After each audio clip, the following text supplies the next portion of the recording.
I was watching, but I was like half asleep. I was like, yeah, I'm yeah. done. Our whole team griefed us. Fucking Kiana, he went 3-10 against a Swain. Oh no, I saw that. I saw that. I was like, yep. Nah, see, I would have after that game. That Cassante was trash. I was destroying that guy. Everyone won in the game. Everyone won except her. She fed him so hard to the point where he was so far ahead, we couldn't just outburst him. And then that means since we had to focus all our shit mostly on him, we can't focus the bot lane. The bot lane was like 0-12, but they started winning enough fights because we couldn't kill Swain. He was like, you guys need to go to bed. It's like, dude, there's no excuse for feeding. I can understand giving over like 2 or 3 kills. That's fine. But if you know you specifically cannot beat someone, just stop fighting them and just play under turret. What's so wrong with that? Just play safe until you have enough time to scale up and start winning. No point in just... It's like that thing in life. Why make a situation worse when you can just kind of, mitigate the situation? Don't make a situation worse. Try to downsize the situation. Because if you're 3-10 and you have 90 CS and you have half an item, you're worthless. You're completely worthless. I was like, bro, I hate people like that. Like, and people get mad if you want that. I was like, no, just stop feeding. Just play the turret. It's nothing wrong. You made a mistake laning phase. Everyone does it, Just don't make it worse for everyone else, because if you don't make it worse for everyone else, we can pick up the extra slack. I got no problem picking up extra slack if someone's feeding. I got no problem with that. Yeah. Shit happens. But you can't make it so bad to the point where now everyone else is suffering because you just are making bad decisions, Also, Jen Fox is playing World of Warcraft. Her tits are hanging out. I'm just going to get sucked on. Stupid. I was only watching her for advancements in science, I only checked out her free OnlyFans page to see what it looked like, Twitch, I think I don't think she did anything that bad really to get banned initially, because I think the final one she said was her farting in the ASMR mic. Really, that one got her banned. That's crazy. That is crazy. It's considered lewd activity. It's crazy because a girl can get literally fucked on stream, booty hole all getting pounded to death. She was like a reflection of her thing getting fucked, but was it? But it's weird because this is a reflection. It's not actually. It's the way they phrase it is like Twitch is so stupid sometimes. Yeah, man. Because it was the reflection of her having sex, not her actually having sex on camera. I'm like, I can still see her getting doggy literally style. Saw her eyes roll back into her head so far it looked like she was possessed by a fucking demon. She was getting fucked doggy style. Like, also, it's crazy is Jen did an interview with No Jumper when she was talking about her ban. She had yet to reference that ever again. Yeah. Oh hell. I have a feeling, Mr. I forget the dude's name. What's his name? Plug's husband. What's his name? Adam 22. Adam. I just have a feeling Adam asked Jen to have a threesome with his wife. I just have a feeling, maybe I'm the bad person here for assuming based off their lifestyle. Just saying, Also, Plug's been in her videos. If you guys see her free OnlyFans, she's there. Sex tape. No, that girl was getting licked out. Liquids was flying out of that girl's coochie hole. I'm just saying, Lena the Plug. That's a freak lady. This lady said after Jason the Plug bent her over and destroyed her, she went home and asked her husband. Yeah. So after that happened, she said she went home to her husband. Her husband gave her some more. Her days just full of getting dick down. So what's going on, everybody? This is the Cloud9 podcast, season 8, episode 17. We're almost done with season 8. The LEC is keeping us mildly entertained, and the LCK is over, LPL is over, LCS is over. Now we're just, what's that word people use in sports? Just limping through the rest of the LEC year. And this is something I was going to bring up earlier last show too. Literally last summer for the LEC. Last summer when Mad Lions lost to, it was when Fnatic beat XL. Yeah. In that match, when XL had every opportunity to beat them, we knew who was going to Worlds at that point when Fnatic beat XL. This year, we just figured out who's the 4th seed. No, I think Fnatic haven't officially qualified for Worlds or some shit. No, it's Fnatic have to go against BDS. And whoever wins out of them two gets the 3rd seed, and the other one gets the 4th seed. Mad Lion and G2 are Mad Lion G2s are for sure locked. They're guaranteed. They're guaranteed top 2. Yeah. BDS and Mad Lion aren't. They're guaranteed. They're going to be playing in Korea, but we don't know which one's going to be playing against Golden Guardians. Yeah. So your final 4 for the LEC is basically just Mad Lions, G2, Fnatic, and BDS, right? Yep. Yeah. And I don't know, because I think Veteran said on Twitter, like, is there any hype behind the season finals? I'm going to be honest here. All they have to do to revamp their format, which is fine for the most part, is get rid of championship points and get rid of season finals and make it so whoever qualifies the highest through summer split goes to Worlds as your 4 teams. You know, I was through due season finals. I think my thing is. I think season finals is good in theory because you want to make sure you're sending the absolute best teams moving forward. You know what? But I think you should just play it out and just, dude. The LCK played like 4 best of 5s in a week. Yeah, China played their whole playoffs in like less than 3 weeks. I think Riot should. I think Riot should do the LCK LPL kind of thing with LCS and LEC. This is what I think they should do. Mm-hmm. To me, whatever 2 teams get to the finals, those are your automatic top 2. And now I would skip season finals. I would combine the season finals into the actual regular season playoffs. Move Worlds up by a week, like 2-3 weeks. This is what I would do. You have this, like for LEC, Mad Lions G2 make the finals. All right, cool. They like. It's like, all right, cool. Like, no matter of fact, it'll be a whole bracket thing, just like LPL, LCK. Whoever makes it, the 2 makes it in the finals. Like, if say G2 Mad Lions play for the whole gauntlet, Mad Lions with for the losers bracket face G2. G2's automatically in. It's like now are they first or second seed? Mad Lions comes in, whoever wins is first or second seed. And then I'll do the regional qualifier. My thing is this. It is whoever first round, whoever loses out of those are out. And now you have your 3rd or 4th seed, but now they play one more game. Whoever wins gets 3rd seed, other team 4th seed. No more play-ins. I think the LEC, LPL, LCK, and LCS should all have 4 teams. I think they all should have 4 teams. Mm-hmm. No more, maybe 3, maybe 4. No, all the major regions should have 4 teams. Like LCS could be the same thing. Say you get to the final, like say it's Cloud9 and NRG in the final. All right, cool. They play.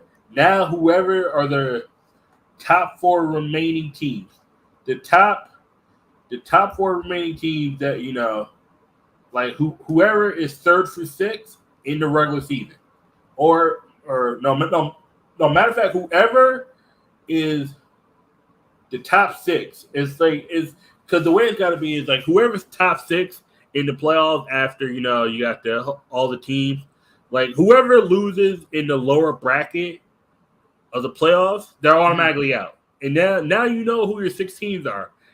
We just need to see who are going to be the 4 actual teams in the regional qualifiers. Like, and you know what I'm saying? Because I actually like watching the regional qualifiers for the LCK and LPL. But I don't think there should be automatically one and done. I think if you win your matches in the regional qualifiers, you're automatically in Worlds. But now you're playing for placing. That means your the 3rd or 4th seeded teams are played against each other. In that 3rd or 4th seed, because that 3rd or 4th seed might, like the 3rd seed might, end up playing like a 2nd seed of another region, something like that. Because right now it's just really odd. Because like I don't mind regional qualifiers at all. Because that's just more league to watch. Because people were like, man, it's so much league to watch. Everyone, when Worlds is over, there is no league except the off-season news for like 2 months. And everyone's going to be like, man, I missed when the season was going on. You better soak up all the league you can because in November and December, we ain't get shit. 2 to 3 months, depending on what region you're predominantly watching. because I know after the LCS they're done. They're done early in the world. That's they're done. Oh yeah. LCS is. I mean, they're gonna be done by like middle October, and then they'll come back in like March. Maybe early late February. You guys know the meme, NA near airport speed running. Hey. So, what's up, kid? How you doing, man? All right, so like for me personally, I know people have been saying, well, it's just been a lot of league to watch. A lot of the bigger league content creators have been saying that. It's like, guys, at a certain point in the year, we're not going to have any more of this until like January, at least mid-January, at least. That's the same thing when people be talking about Pokemon. It's like, dude, I get it. When you have to go through like a lot of these seasons, it can sometimes feel like a lot, but you're gonna have a break. Like there is a break at the end of the year, but you never get a full break if you're like an owner of a team or a team manager or whatever that, because you do the offseason, right? Because after Worlds, we forget there's an offseason, and the problem with the offseason no one really understands is offseason is already happening right now. The problem is, as the rules of Riot are, you just can't announce anything. You actually can't announce anything until the free agency. It's called the free agency open period, which is like the second week of November on that Monday. So you can't announce your new roster changes until the second week of November on that Monday. It's usually the weekend after World ends. Roughly. Yeah, usually around there. Yeah, but like right now you can't make deals. Right now you can talk to players. Now you can make preliminary deals, but you can't actually act on. You can't officially announce anything. You could like literally, what's that word? Fire. Yeah, as people would say, parting ways in esports. Yeah, you can part ways with most of your coaching staff and players right now. You are legally allowed to do that. You just can't actually announce any actual roster changes until the end of this year. You can fire people, but you can't actually fire them until that date is done. And don't forget, players talk to each other too. So, like certain players come over as duos from other teams. Yeah, it's because they're friends and they're always DMing each other like, hey man, you want to join like this team because this guy's going to be there? Guys, it's going on right now. There are people out there who have teams. These players don't like each other. They pretend to like each other because obviously it's just a thing. How these organizations run. But like they probably have massive fires behind the scenes. You won't hear about these situations until either later on this year or next year as contracts end and all that stuff goes, to the point where like if you see certain players pairing up on other teams, chances are they've been talking to each other about that scenario for quite some time. Happened with Perks and Alfari is a big one that happened last year in 2022. Remember how they were on Vitality together? Yeah. Well, they had talked about playing together in Europe on Vitality when Perks was on Cloud9, when Alfari was on Team Liquid. Why do people think Doran and Chovy always stuck together? Do you guys think that's just a coincidence? No, they probably like each other and talk to each other like, hey man, let's join up together again. And that happened at all sports. It's not just league, obviously. Yeah. You don't think LeBron hasn't been talking to Dwayne Wade before he left for Miami? You know that motherfucker started talking to him like midway during the playoffs, or actually no, well before the playoffs. He probably talking to the 09. I was like, yo, I need to get the fuck out of Cleveland. Once this contract is up, I'm out of this dump ass city. Yeah, like think about the best example is rookies. Why do you think rookies want to stay on certain teams with certain players? Because I went back and saw some of the videos that kid was telling me about with rookie. I was like, yeah, there's no reason a player that good to just subject himself to just actually shit players. No reason. There's no reason. He can literally be the guy on his team where it's like, hey, I'm not playing unless I get that guy. People are rich enough in China to just throw away money to get a good enough player for him. He has no reason to play with shit players. That's why I don't really give him the same leeway other people do. It's the same. I didn't do this with Bjergsen. I didn't do this with Jensen. I don't do it with anybody. That's because I'm not biased. It's a very clear indication of it. Now, I can be biased towards things I like, but if I'm talking about just in an objective conversation, we're just talking about just, judging people fairly, Bjergsen had this leeway, and people always said he could have gotten a lot of good players, and he did. Same thing with Rookie. Why does Rookie subject himself?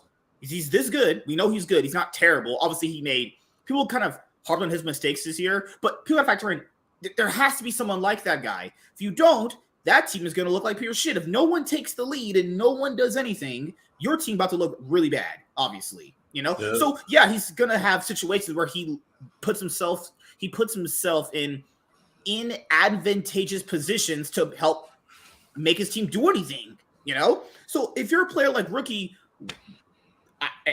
why would he have players like Mark and Wayward on his team? You know, first of all, Mark shouldn't be on top piece without how bad he played last year. I don't know how he's still playing. I don't know what kind of crack Top Esports is paying this guy. They had Queen Chong earlier this year. He was really good. They just threw him away for Wayward. Maybe there was some problems that the guy had with the team. And then Rookie has Jackie Love. He played with Jackie Love back in 2018 and 2019. They had a lot of success together. That's fine. Jackie Love is a good player. I just don't get it. So, you know, people, it happens on a lot of teams, guys. There's a lot of things you'll never hear about because these situations sometimes you hear about them many years later on down the road, you know?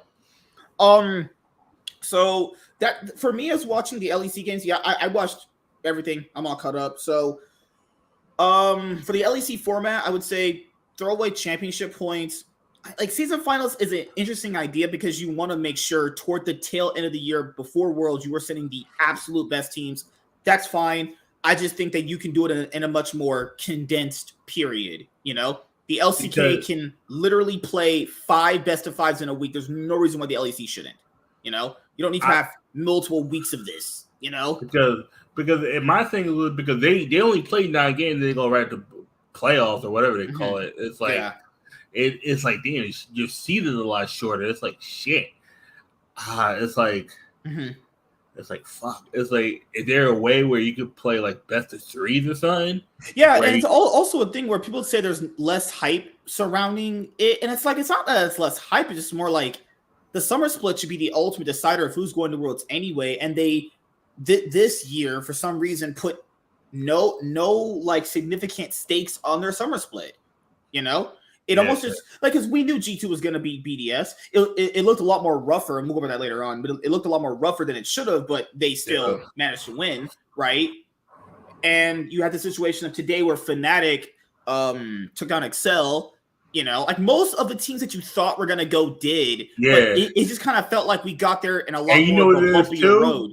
That whole summer split, to me, the team that got fucked the most was XL because all that momentum they had instantly got lost. Right when they took that week break, LEC's been just randomly taking like week breaks for some reason. It's like you screw over in the sense XL and Mad Lions. Oh, right, we got because Mad Lions at this point just realized, all right, we still got season final. It's like, it's like holy shit. Like it's like god damn it. It's like you understand our teams got to be prepared all the time. But it's like why couldn't you just keep the seat? It's like to me, I'd rather just have you play 18 games and then go right into summer split, spring finals, whatever, or summer finals and all that. Just play best of 3s. Because I personally think XL's a better team than BDS.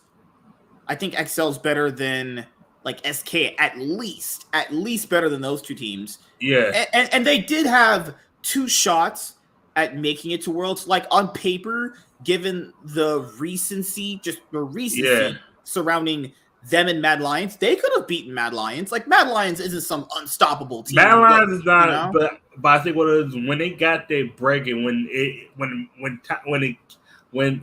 came time to actually play, Mad Lions showed up. It was like that's the sad part about it. It's like they just ran it all through the summer split. Started good, fell the frick apart. Just didn't even feel like playing.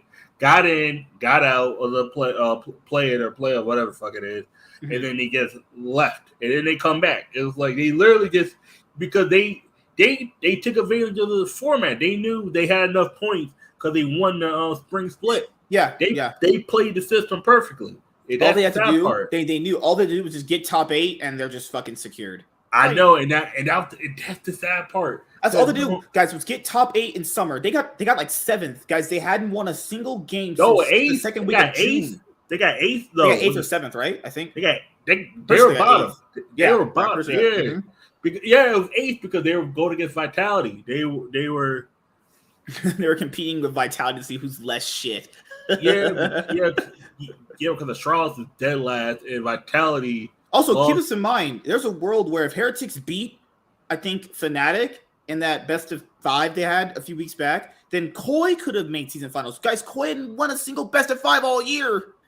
Yeah, oh my god, what a shit show that could have been. Just imagine if Corey got to Worlds. I was like, yep, just all right. Burn this region to the ground. G2. Imagine a world where it could have been G2, Koi, Team Heretics, and possibly either BDS or Mad Lions being top 4. There's a universe out there like Earth 4 or some shit. Earth 4 or 5, where Hillary Clinton became president. There was no COVID, and Hasama never goes to Team Liquid. Like Team Liquid. There's a world out there like that. Just picture it. Like it's like that it is crazy to think. Just a few games that Mad Lions made Worlds first. Mad Lions qualified for Worlds. They hadn't won a single fucking game since the second week of June. Guys, they qualified before G2 did, and G2 won 2 splits. I mean, yeah. Yes. Like factor how crazy it is. Mad Lions had a 8-9 some game losing streak. These games aren't 9 games. I think it was 9 games. And these aren't games where they're like, oh, they kind of threw, they were ahead, or they had moments in there where they could win. No, these were absolute complete shit stomps. They got destroyed in these games. They were getting even close. They got 2-0 twice. They got 2-0 last. It was like upper bracket, go to lower bracket, get 2-0 right out. Just it was like it's like that cartoon where the guy walks into the club. He walks in, takes his jacket off, puts his jacket back on, walks right out. That was Mad Lion. If blinky, you miss it. That was. The only reason why I predicted for them to beat Excel initially was because I just felt like with enough time off, at least they could come up with something. I'm not saying that's gonna happen for every team, but guys, they had been on vacation or mini vacation for weeks in a row. If you couldn't figure out a strategy in 5 weeks, you don't deserve to be at Worlds at all. If you couldn't figure out a strategy to win 3 games, you are trash. I was the opposite. I said because I felt like the loss of momentum for Excel was just going to be such a huge blow. Yeah, because that much time. I think Mad Lions played this game perfectly. They played this system. They knew, okay, this, we're done. All right, cool. And they played it perfectly. They got the one team. They the momentum is not there anymore because they rode the high, but then they got 3-0 to the final. Now that momentum's kind of cut off. And then you tell, we're going to take a week off. Oh, okay, now that momentum's even more lost. Confidence is a little bit shattered because you took G2 to 5 games. And then you go to the finals and you get 3-0. It's the same shit that happened with T1 and Genji. I said it. I said T1's this series, this LCK finals is going to be the same thing that happened in the LEC finals. Did you know what Faker? I figured out Faker is 1-8, something like that in the last finals because they lost to DK in 2021. Yeah, T1. Then they beat Genji, so that's 1. So that's 1-1. That's 2 finals right there. They lost to RNG. Yeah. Then they lost to Genji again. Yeah. They went to Worlds. They lost to DRX. Then they lost to Genji again. Then they went to They beat Genji at the best ofs or whatever that first initial round. Then they lost to JDG. And personally, then they lose to BLG. Yeah, they lost to BLG. Yeah. Then after that, they lost to Genji again. They're 2 and fucking 10. In if you just count finals, they're probably 2 and 7. It'd be somewhere around there. They've only won they've won 1 finals out of 7. Faker, who was held as one of the best players ever, post Faker after 2018 has been, I'd say, just pretty abysmal. Actually, I mean, he's still getting to the finals. That's me. It's still better than some teams. Yeah, I wouldn't say he's personally the reason why they've lost, but it's more God, like, is he an X factor? The reason why they're losing? Oh, I wouldn't say so myself, but that's a lot of losses in a row. Especially those are the clutch moments that people loved out of Faker initially. Remember, like Faker was that guy that was clutch and he would always bring it together. But I told you this many years ago. You can't always have that happen. Like just because something always happens doesn't mean it always will happen. It's just a consistent thing this person has a part of them. Like eventually, it's not going to be a part of their. But without him, we see how. If he has to be if he's the only person that's carrying the team, he can't win. You need a team. And then what happens when you take him off the team? They're not good. Like I said, he is LeBron. He's not Michael Jordan. He's LeBron James. He is LeBron James. Because you have to realize when you take him off the team doesn't stay the same or get slightly better. They get much worse. Michael Jordan was able to leave the team, and the team only lost 2 less games. You tell me that one of the greatest players of all time, you take off the team. Like when Kareem left Milwaukee, and Milwaukee was ass. Milwaukee hasn't been good since. Milwaukee wasn't. Think about it. Kareem left Milwaukee, I think, in '76.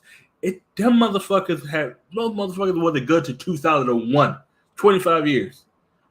You know what I'm saying? And that's the same with Faker. We saw how T1 was without him. Put in Poopy, whatever you want to call him. Just running it down. Okay, so I did the number. They're basically, if you just count finals, they're 1-5 in finals. Yep. The only finals they've won was against Gen G when Gen G first got Peanut back last spring. Yeah. And when they first got Chovy. Now, you could also attribute that to that was when they were still adjusting to Chovy's playstyle, because before they had BDD, that's a different playstyle in general. So that's what I'm telling people. Even though T1 has this weird way of not kind of winning finals, I promise you guys, they're going to curb stop most people that's not. If you're not on their level, if you're not even close to their floor, they're going to actually just run through you. You know, I doubt we won't see this happen again. You know, remember last year we were having that podcast and I was like, no, Korean teams will be on top in other groups. People are doubting me. They're like, no, I don't think so. Yes, they will. Faker's never gotten second. People are like, that's always been years. He's never gotten second in a group ever. This year, there's not going to be a group stage, quote unquote. It's going to be more like a Swiss system, which I've been watching Worlds for many years. I think that's fine. Switching up is fine. You know what? It is Swiss this year. It's gonna be that group. Now it's gonna be that CS:GO format where it's just random best of series or some shit like that. Which is, I've been asking for a change in this format for years. Let's try it out. I like the group stage. I don't know. I'll check it out this year, but I like the group stage. I like the. I like MSI's format. I like that a lot. That was great. I think my team. I think more teams should get into World. I think it should be. I think the major regions should get 4. I think the lower regions should get 2. The top, your final teams, and then because think about it, if you only have 16 slots, 15 of them are going to the team. Because there's 23 teams make Worlds, and 16 of those for 4 major regions, so 4, 8, 12. 16. So only 7 slots go to minor regions, and I'm going to be honest here, guys. Those teams are absolutely shit. So just put them in the front of the tournament. Let them fight each other out to knock each other out. That way, because I just hate wasting better teams playing against it, because you know the result, guys. I've seen this for many years. These teams are terrible. These minor teams. These are bad teams. Let them knock each other out. I don't need to see people I want to see NA face them. Why? Because NA's bad. LCS has a massive winning record against these guys. It's not close. Guys, if Golden Guardians play against any minor regions, they're going to shit stomp them like we saw before. I don't need to see LCS play against them. Neither do LEC. Let them just fight each other out. The reason why I'm saying this is because you need the minor region teams to ramp up a little bit against each other. Having them play someone like Cloud9 is not going to help them. They are going to get destroyed. Okay? Even with the meta. Yeah. If I throw them up against fucking Fnatic right now, all those minor teams are getting curb stomped into the dirt. It's just not fair for them. I want to make it fair for them because they're bad, and I don't want to see them getting demolished in the first round. You know, that's not fair. Because do you remember last year they threw them up against RNG? RNG was power ranked top 4 to win the whole thing.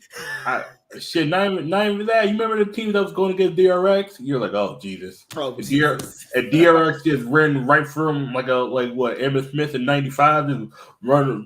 He was just trucking the fucker though. You got what? Was it? Oh, it's gonna be R7 Yeah, R7 versus RNG. I'm like, R7 is the best team in Mexico, and then RNG is like RNG is the fourth best team in China.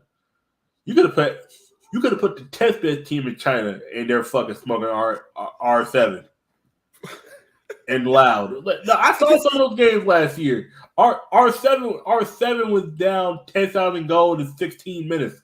The motherfuckers kept getting their Baron stolen. They got a Drake stolen. They only got one Drake because RNG didn't really care for that one Pacific Drake. I think it was the Cloud. It was some kind of Drake. All I know is and this is the problem with those games is there's such a massive skill gap in those matches to the point where it's like, how is that? Like you could argue maybe it's like a better team playing it's a worse team, so you learn a lot more. There's nothing you can learn from getting shit stomped like that. It's just such a massive difference. The one thing you literally lose in about 5 minutes of laning against most of those guys. The one thing you learn in that. The one thing R7 needs to learn is put your tankiest person in the back behind the Baron that the shit don't get stolen, or you put your jungler there. Like put somebody in the back. Like it's really cringe. It's really cringe to just see people going like, the LCS is worse than wildcard regions. I don't know how many more times they have to win to prove that's not the case. They're just the worst major region. So basically, they're better than every minor region, but the worst major region. That's the LCS. I'm gonna tell you right now. I'm telling you right. If you guys want to litmus test, how about this? Let's put 5 through 8. Let's put that 5 through 8 seeds or the other 4 teams in the LCS that did make playoffs. Have the minor region teams face them. Let's. If your top laner cannot be revenge, you need to quit. If fucking if your jungler can't beat Kenvi, actually take his computer and throw that shit out in the fucking wilderness and burn that shit to the ground. If your player can't beat Kenvi, you know you suck at this game. No. Fuck that. If your bot lane can't beat Tomo and Poom, just both of them need to be fired. Fuck that. Because you think about it. When I said R7 come beat the 12th best team in China, I mean that dead seriously. I mean that. They probably couldn't beat the 18th best team or 17th. They probably couldn't even beat Up. Oh no! See, Up is Up. No pun intended. No. Them motherfuckers they beat Red Atom, and Red Atom only had like 3 wins. Red Atom was like 3 and like 14. Yeah, something like that. 3 and 14, and the 3 wins they got were because teams forgot to log in. That's what it was. It was like, see, I know damn well you put fucking IG against the Australian teams or Hong Kong or Vietnam, they're getting smacked. IG's like 11-12, and that's the thing about it. There's a skill gap because of the players play longer. It's like some of the Asian teams might be able to, because I can tell you right now, a Vietnamese or Japanese team is probably smoking R7 or what's crazy? Brazilian team. How like even from MSI, I'm still gonna keep this at least idea out there is if Golden Guardians, given their really weird playstyle, if they had any other more carry-oriented ADC outside of Stixay at that tournament, because he was just the worst ADC at the tournament. Yes, guys, he was worse than wildcard ADCs. If they had like anybody else over him, they might have done a little bit more. Maybe have won a few more games, honestly. Don't forget, they got shit stomped so hard. The only reason why they beat BLG is because On just mispositioned.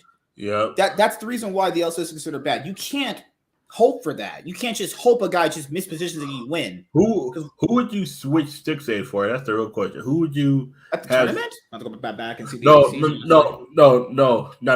if you could have Berserker on that team be actually cracked. I think if you. Yeah, that's true. I'm thinking if you. Dude, literally, you could have swapped him out with Hans Sama, Berserker. The guy on PSG was actually not that. Yeah. Wako was actually pretty solid. The crazy part about it is actually pretty good when he's playing himself. Because I was about to say things from Cloud9. If Cloud9 had JoJo, I think they upset. Or no, I was about to say they upset Mad Lions, but Mad Lions upset themselves. Mad Lions do a pretty good job of that themselves, don't they? 0-6. 0-6 in your last match is you lose it under 17 minutes. You're if I watch all that they're games, 0-9 in their last 3 best of 5s internationally. They lost 3-0 to EG. They lost 0-3 to T1, and they also lost 0-3 to G2. They are 0-9 in our last 3 international best of series, and they're going to Worlds again. 17 fucking minutes. 16 was it? 16:47. Oh god, this shit is fucking crazy. T1 said I'm gonna get Rift Herald at end game. They got that's not even Baron. Rift Herald. I'm gonna get the Rift Herald and just end the game. What? I can't do these teams. If I ever lose like that, I might just fire my damn self. You know what? I'm gonna get off. I probably wouldn't do this. This is competitive. You don't want to do this because you'd be a fucking dick if you did this. If I was getting beat that hard, I would just get off stage and just leave. It's like I'm not playing that shit out. Why would I play that shit out? I would honestly unplug my computer and be like, we're forfeiting. We are not. This is embarrassing. We are embarrassing the entire fucking region. I would literally be like, oh, because they were playing in Europe. That's me. I would playing in France. Yeah, I would literally be like, you know what? I would go up to the orders like, this is my last split playing league. I'm done. I'm not. If I lose like that, how am I physically gonna come back from that? Mentally, I'm boom. I'm done. I'm like, I'm doing a beer. Yeah. It's what I tell people. I don't mind bad teams getting scrims against good teams. Do I think there is some benefit into that? But let's be honest, man. Every interview we've ever heard from these guys, they say these scrims end in like 5 minutes. You can't learn anything from that. That's so bad. What do you learn in 5 minutes? That Faker's just gonna shit stomp you, even though he's been like the 4th best min in the LCK for like years. That's horrible. The 4th best min is shit stomping your entire team. The thing is, apparently they one of the coaches said sometimes our Korean players be inting and they still win. I'm like, that makes it worse. Wait. Wait a second. You told me Chovy's inting into a menace and a menace is still dying? Chovy's inting into a menace and menace is still losing lane. Oh my god. That's like, I was like, see, the gap is too damn big. When I hear that, that's like when like someone tells me that like their Pokemon deck bricked and they still won. That's a skill gap. That is literally a skill gap. No, it's like that moment in the movie where like the villain, you think the villain made a mistake, but no, it turns out you just kind of just played into their hands the whole time. You're like, oh, we're so screwed now. Shit. That happened to me round 4. Literally, he Oh no! Like in the first Saw movie, remember where they thought they had actually beat the game because the doctor sawed off his fucking leg. They're like, yeah, we beat him. We beat that guy. No, it turns out he's been watching the whole time. Oh, you're like, we're so fucked now. We're screwed. That happened to me round 1 and 3. I misplayed it. I still won. Like, dude, you had no setup. That's why you lost, dude. It was like, dude, I could have literally gave you 2 prize cards that you still lost. You have no setup. And you know what's worse? Chovy was probably inting those scrims, and a menace walked up to him and asked him for advice on how to get better, bruh.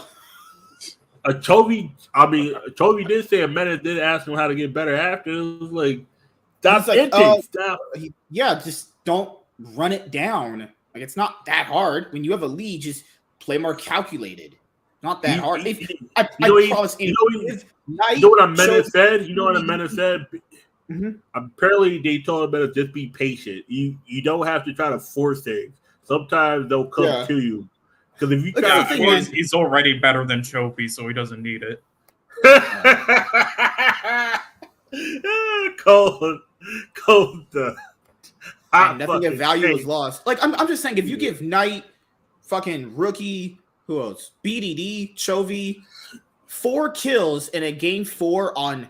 Of all champions to have 4 kills on Yone, they're carrying that game. That game is over.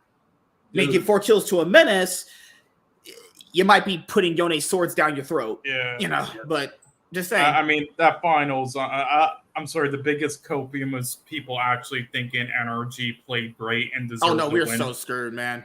We're so now that was completely just Cloud9 shit in the bed. That was not NRG doing and you know, like I still think FBI's played well the entire year, but FBI is the best player on that goddamn team. There's nothing he can do to carry them internationally. There's nothing you can do. Like, I'm sorry, but it's like, remember that take? Remember in our CLG made a mistake getting rid of Luger for FBI, and I remember seeing that. I was like, no. Was so bad. No. You know what CLG's mistake was? Choose the fucking Ignar over Vulcan. Oh, yeah. Yeah. Or matter of fact, no, fucking not even that. Apparently, there was on Reddit, they said CLG could have found a way to get Winsome. Oh, wow. And they didn't shoot wow. They had 3 options. It was 3 options. Ignar was the 4th. They had 3 options before Ignar. On a power spike, Monty revealed the reason why EG sold their roster. Oh my god, this is why you don't let black women in the scene. They're so fucking the ape be coming out these bitches. You know what she did? She went into the owners meeting and she was like, "Our costs are too damn high. I'm selling my whole team." What? What a dumb broad. What a stupid broad. It's like, I need some more money for my hair. That's me. You fucking nappy-headed hoe. Oh my god, what a dumb fucking idiot. You threw away. So if everyone's gonna ask, why don't you do that? Okay, so you don't just go up to a bunch of owners who have a lot of money and say, I'm just gonna fire sell my whole team. Because that means you just devalued your entire team's worth by probably more than half. So why would I pay top dollar if I know these guys are bad? What? Yeah. But God, that Ignar shit. I'm sorry. The biggest reason why I'm so pissed off by this NRG when, like, I'm happy for Dokla, Contracts, Palafox, and the FBI. No, I'm happy. I'm really happy for all those players. Yeah. Yeah, but Ignar was so fucking garbage, and that what pisses me off the most. That guy's now an LCS champ. If that was Winsome in the position, then I wouldn't even be angry. But because that fucker actually won an LCS title, Ignar should have won I thought Ignar's his best year was 2017 and 2020. I would say he was cracked in those years. He can be a really good player. He played fine in the playoffs overall. There was another support. I can't remember because Ayla was 5th. It was Winsome. No. It was Vulcan then Winsome. Vulcan then Winsome. It was another. I cannot think of the support's name. Was it one from NA itself? What? Was it one from NA itself or another? Yeah, it was an NA Academy player. Wait, was it Zazel? Was it Fleshy? No. It could have been. Wait, hold on. These motherfuckers had the options between Winsome and Zazel, and they picked Ignar. Are you fucking? And Vulcan, because Vulcan became. Are they on drugs? They had 4 options, and they picked the worst one. What the fuck are they smoking? Because I think Ignar was 4th, Ayla was 5th. It was because there was a cat. It was I remember. It was 3 academy. Zayla might have been 1 because it was 3 academy. Yeah, because remember at the time Cloud9 dropped their academy roster, so he was a free agent. It was Cloud. Okay. Zayla was on Cloud9, right? He was on our academy team. Remember they dropped their academy team, so he would have been a free agent. Okay, it was Zayla then. It was Zayla. It was the 100C's academy support, and I think it might have been was it NRG? No, was it NRGs? Because they got rid of Puma. If there was a world, who was NRG's academy support on CLG Academy? Wait, what? Probably like Rosethorn or some shit. Yeah, because he was. Originally they might have been some bullshit like Rosethorn. That was like Breezy or something, I believe. Because it was Breezy. That's what it was. That was the thought they was going to just bring him up. If that's the case, they should have just, they should have just brought over Smoothie. I always felt like that guy was pretty good for the most part. He just had some pretty sour years. They was going to bring him up, but I think he either declined or they didn't exercise the option. Mm-hmm. And then, but then I remember they wanted to go with someone that was already in the LCS. They didn't want to go no. Well, because factor in this story for Ignar looks better for him too. Like he came in with Dig's terrible record. Dig got rid of him. He wins on NRG. Yeah, he got carried on NRG. God damn, you could put fucking Diamond in that position and they would win. He did nothing. Fucking garbage player. Absolutely useless. God, and that's what pisses me off the most. I'm happy for the others. I'm pissed Ignar actually won. Talking about KFC, I had KFC earlier, and I saw a dude who looked like Diamond at that restaurant. I thought it was him. I was like, okay, he's not in Connecticut. I had to do a double take because I was thinking. Hey, I'm just saying, Delight in the finals was playing like he wanted some KFC the way he was playing. He was like, score, I'm going to need my KFC. I'm going to pop off on this Rakan, bitch. I was like, oh my God. In that series. Because it was a shit ton of right. Diamond's never getting back in the LCS ever again. I mean, he lived up to his name, all right, with his rank. So. Oh no! If that guy ever goes on like a podcast ever and says, "No, I was actually pretty good. It was just my team," I'm about to be like, "All right, bro." Yeah, I mean, I don't understand what the issue. Like, he was always like the best in academy, but then like once in LCS, he was always like shit in the bed. And again, he had literally he didn't play like 3.5 years straight with Toma, who they have like in and outs where they played with other players. But for the most part, for 3.5 years, he played with Tomo together, and then Kane in some other years, right? So that's 3.5 years of chemistry, and that's what we got. Like, what the fuck did we watch? Yeah, and man, with NRG winning, a lot of people are going to be like, man, see, NA talent's really good. Well, okay, let's take stock of this. First of all, Dokla was absolutely terrible. He got thrown down, not even in academy, to amateur. Okay, he was absolutely abysmal. The only thing he could ever do good was play Yorick randomly and win. That was it.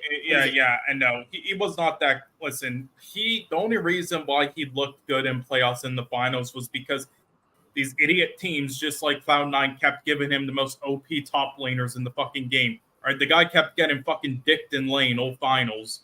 Right, they just kept giving him the most OP fucking top laners as he's the best at, like Jax for some fucking reason, and giving Fudge like garbage, like fucking Renekton against fucking Rumble. Also, right, and also Palafox was also fucking playing shit in lane too. Contracts had his great year on Cloud9. He didn't win the title. It was one game away from winning it. Right, they make Worlds. They make top 4. They're one game away from beating World Elite to go to top 4. So that was a pretty good year for a rookie right there. After that, guys' contracts look like absolute shit. Actually, he rebounded though. Let's look at last year. Remember last year, spring? That man had the most deaths in the league. He had plus 50 deaths. It was like he was on Golden Guardians all over again. He was on Golden Guardians, had the most of the contracts, really had to go from being good to getting back down to the academy, up. After that spring split, though, he did great, I would say. Yeah. Palafox, he started out pretty bad on FlyQuest, and then overall, I think it took him a bit time to adjust to the LCS, and that's when people saw his performance. His performance just split after split has gotten a whole lot better, and that's good for him, Yeah, I mean, he really should have got third all-pro team in spring. Yeah. Who else was there? After Palafox was FBI. Yeah, FBI, he was on 100 Thieves last year, back-to-back finals. Yeah, and then let's not talk about the support, all right? But anyway, like Palafox, again, say what you want about a menace, like outside of lane, but in lane, Palafox was getting fucking dicked by him, literally. All right, but then outside of lane, he fucking played like shit. But that's just the problem with that is more like a Menace might be a better laner, but he's such a bad macro player. His macro decisions were abysmal. Again, that's the whole point. I don't remember that Yone game. Watch that Ari game again. He is such a filthy fucking inter. Did he land like a single fucking thing with Ari? He missed an Everfrost. That shit goes straight. I literally couldn't remember a single time he landed anything on Ari that game. Also, I'm trying. It's crazy. Like, people bring up Team Liquid, and they keep mentioning on Reddit, like, is this the title that got away from Team Liquid? Potentially. If they had beaten NRG, given how bad Cloud9 were playing, there's a world they could have beaten Cloud9. I don't doubt it. Yeah, but I don't know. I think people said they were the second best team all along. It's like, I don't know about that. That's pretty cap. I think they're always the third best team. They were always the third best. I truly believe if Team Liquid gets to the finals, it goes 3-1 Cloud9. Really? Think so? Given how bad they were playing that day specifically. Yeah, I mean, he just banned fucking Nico out, done. Yeah, because the chat just calls him Core GG. I mean, no, because fucking Corey, think about Corey JJ, like Corey GG. I fuck with Corey JJ, but dude, he's done. Dude, he did nothing. He's the worst rel player I've ever seen. That guy's rel is terrible. Oh no, because not as bad as Diamonds, but Diamond's a great player. He deserves to be in the LCS. He should just move to being a coach now. Fucking hell. He should just go to Mexico. They need supports. Dude, On Fleek is over there. No, Diamond. He go down to Mexico, man. He gonna meet him a Mexican mamacita, and he'll probably meet a girl that looks just like Lennon. Oh yeah, I hope this one Mexican team wins. I don't know if they already did the finals or not. Oh no, they did do the final. I didn't watch it yet. Wait, who won? I didn't see it. Estral Esports in the finals? Yeah, it was Estral and R7. When? Yeah, like don't spoil it. I have not seen it yet. I've not seen it. Yeah. I'm not gonna spoil, but I haven't seen it either. But all I know is that Estral was in the finals, and I want him to win just because it would be funny for the. Okay, remember that player Somdi? Mm-hmm. Yeah. So he renamed his name to Han Somdi. Wait. Oh yeah. Sam D. Wait a minute. Sam D. Yeah. He renamed his name to Han. Wasn't he on Unicorns of Love? I think at one point. No, I'm getting the wrong guy. He was in Korea. He was in Korea. Remember, he was on Hanwha Life, I believe. That guy was. Wait a minute. That guy was awful. Yes, and he renamed his name to Han Somdi and went to Mexico. And I want to see him at Worlds. Because of the I'm not gonna lie, man. When I was watching the Mexico broadcast, them motherfuckers were spitting bars. They was wrapped in a storm. Yeah, there was that girl with the fat ass. I want to put my face in that shit. Oh, okay. I'm a stick on I wanted to get me a fucking Mexican burrito. If she was shitting a burrito in my face. Yeah, but no, I mean Brazil. You Mexican girl day. Brazil and Mexico have great commentators. All right, so I watched the LEC Best of 5. We'll talk about that for a second. I don't know. SK's trash. SK's SK Gaming sucks. I didn't think they're winning anyway. But when we were trying to say that SK's gonna get Worlds, I was like, okay, all right. Yeah, it's actually such a tragedy that BDS is in top 4 now just because they got SK. Like, really, it should have been Fnatic and XL in the top 4 instead. Yeah. So say this right now for SK. This might suck right now for SK because they just lost, but think about it this way: they made top 3 in winter. I think they got knocked out in spring. They got fucked that split. Yeah. And they made season finals. I mean, this is like the best year they've ever had for a long time. Yeah. And I don't know how they got those championship points to make top 6, but fucking hell. Like, if you look at SK, given the amount of money they probably spent on that roster, to get season finals and have a shot at least getting top 4, I'm being honest here, that's about as best as you could expect. Actually, that's overperforming, for being honest here. They honestly overperformed in spring. Winter. Yeah, winter. Especially when you have such a shit mid laner. But yeah, I mean, their top laner carried them. Yeah.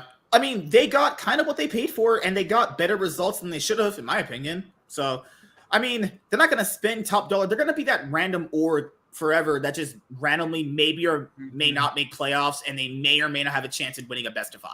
They'll never win a title, even though titles. I mean, do you think they're going to keep Exekick though? He's their best. Him and Irrelevant are the best players. If they don't keep them, they're probably going to be a fucking 10th place team coming in next year. If they don't keep them, I don't think you're going to be doing anything. Or Marcoon, I think they need to at least keep Irrelevant and Exekick. You maybe might be able to take out Marcoon, but if you don't keep those two, I think they're just fucked, honestly. So, what was the best of 5s we got to talk about? Oh, G2 BDS. That's all.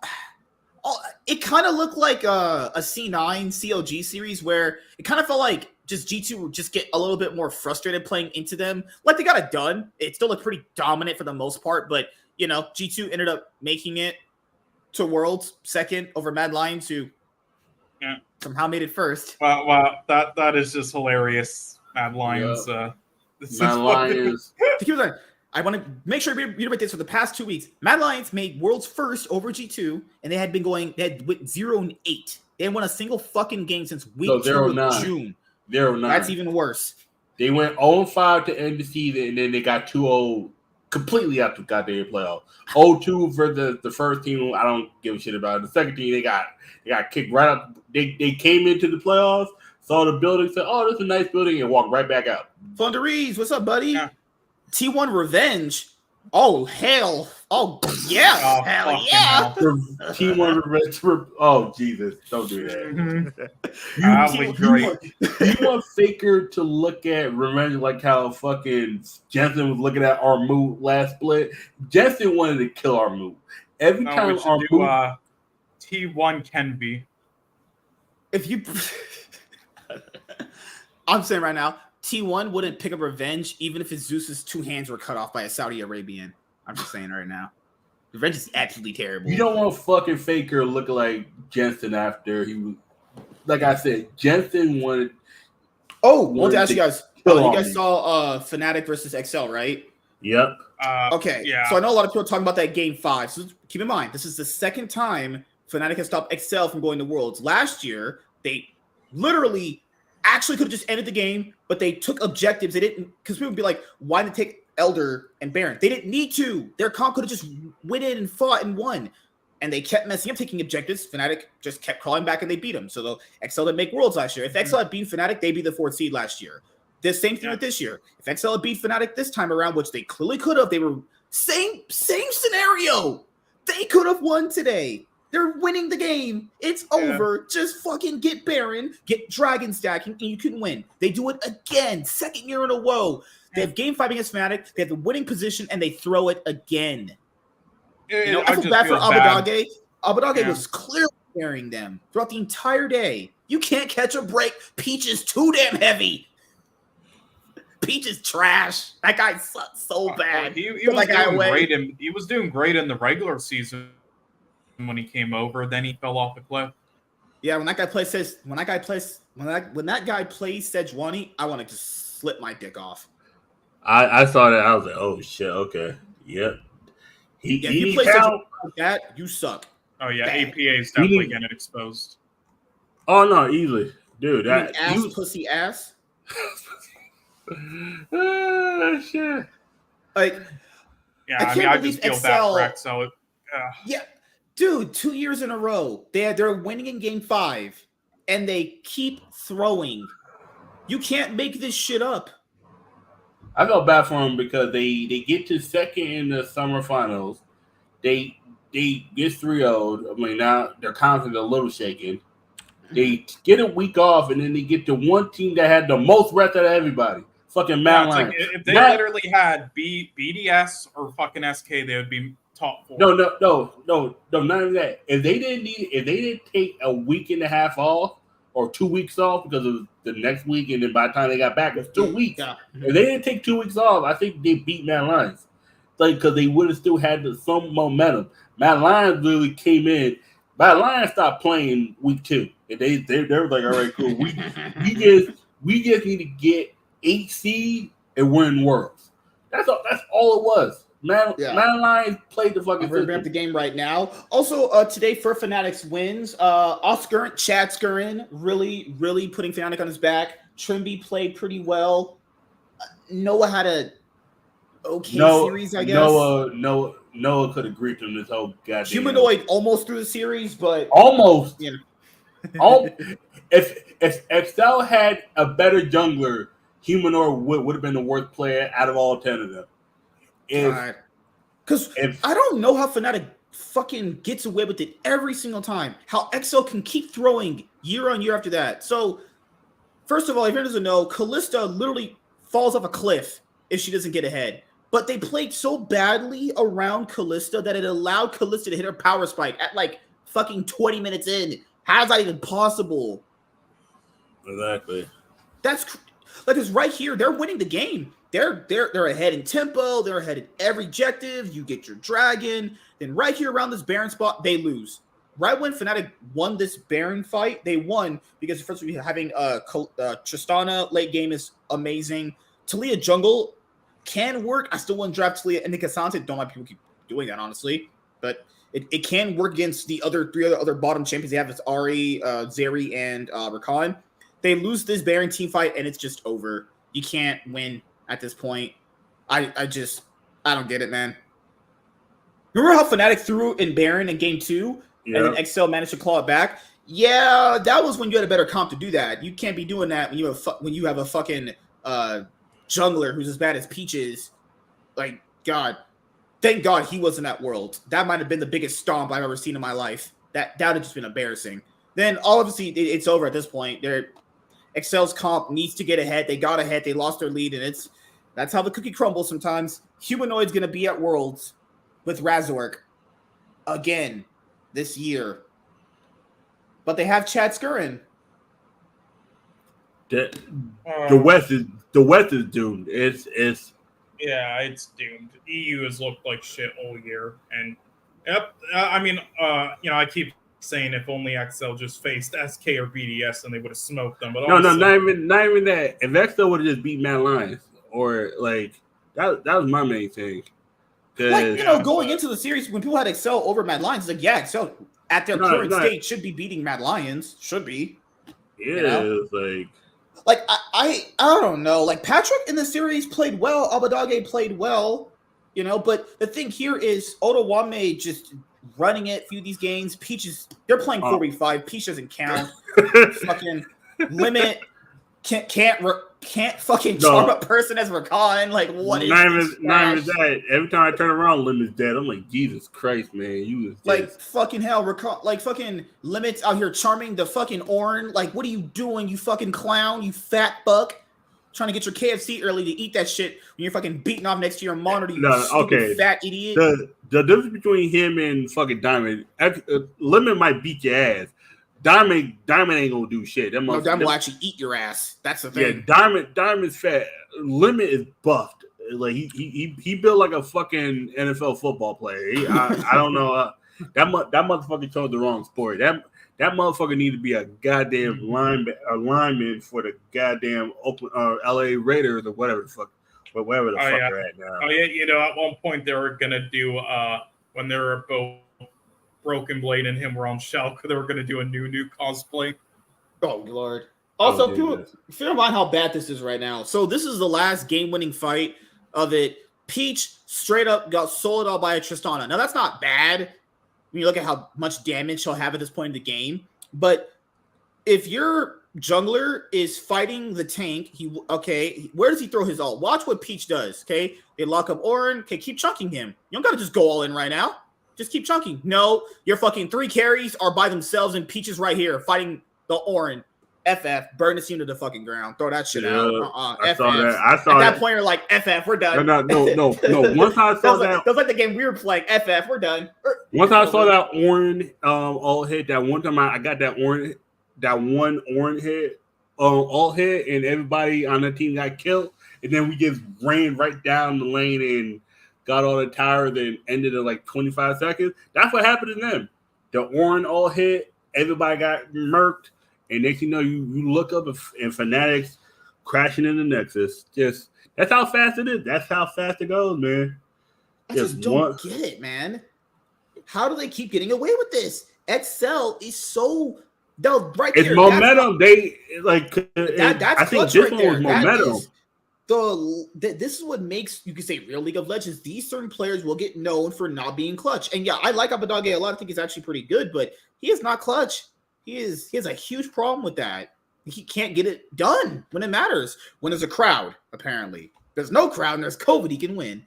I don't get it anymore. But guess what? Sometimes you win, sometimes you lose.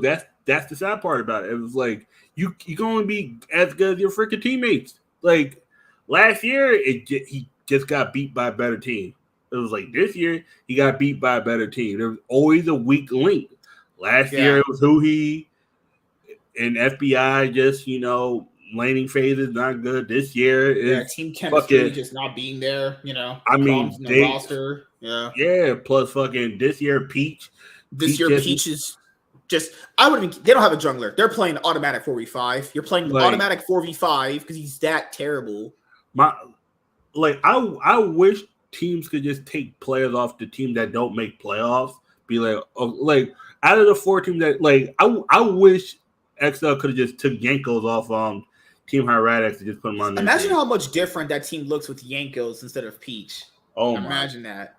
I don't think Fnatic win, actually. I don't think Fnatic win that series. I mean, you know what? No Heretic should have been here anyway instead of fucking SK. All right. Like, goddamn. Think about that. Yeah. Crazy world we live in. Yep. And yeah, Evie actually played well near the end. All right. Screw you.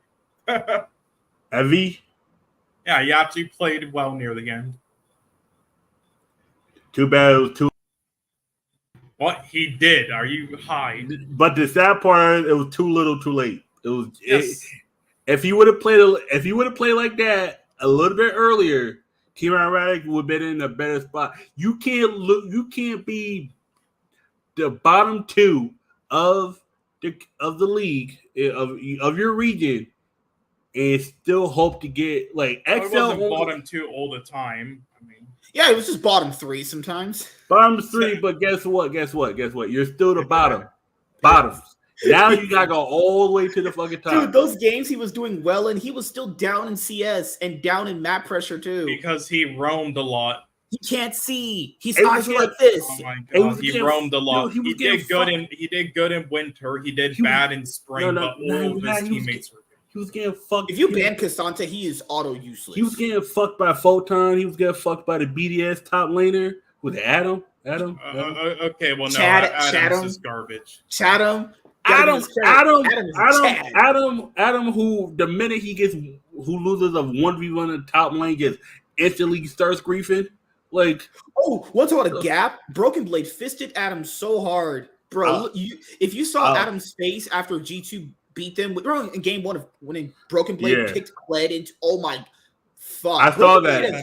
Broken Blade has really picked it up. You know, not just beating Adam, but Broken Blade overall, started out pretty weak for them, but has been getting a lot, stronger for them. Yeah. Broken Blade actually just beat the straight up shit out of him. I was like, bro, he's too heavy. I mean, do people actually think Adam's good? Because they put him on fucking first old pro team. I'm like, are you on fucking drugs? This guy is mediocre as fuck. He can only play champions that have 2 buttons in the game. That's it. He can only play his fucking Olafs and his Garens and stuff. He only plays Renekton, Darius, and Cassante. If that guy plays any tank, he don't know what the fuck he can only play the baby champs like Darius and Olaf. And he literally just plays the same. He literally just plays the same champion I play.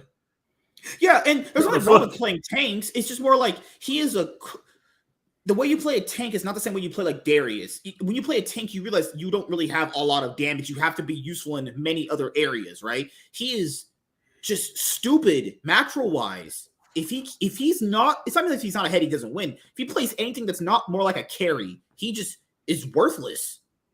This man got beat up by fucking what's the Mad Lions top laner? Fucking what's his name? Fuck. Not Carthy. Fuck. Fuck. Mad Lions top laner. Chasey. Chasey, yeah. Yeah, I forgot. Peach was crying earlier. Yeah, he's the reason why they fucking lost. I hope he's crying. Fucking actually turbo sprinted it that whole series. This guy said both teams can lose to SK. No, they won't. No, guys, SK is awful. SK were. It's one of those years where SK looked a bit better because the league was bad, not because they were actually good was lucky to make it in. SK only made it in because they were consistent enough to be relevant in all 3 splits. Oh, that's it. That's you should stop tweeting these things. Otawamne, my bro. Oh yeah. No, he was tweeting that. He was. Yeah, I saw that shit earlier. It's been a while since I fisted a 19-year-old. Oh fuck. Jesus. At least the person's 19. Imagine if he said that. Imagine the guy who's going against was 17, and he said that. I was like, "Oh, you going to jail?" Oh yeah. Imagine if he said that to 113. Oh, he going to jail. You going to jail? Call the police. Oh god, yeah, because he said that he lost to he lost because what's today? Who did he face last week? He lost to Chasey. He got beaten by Otawamne.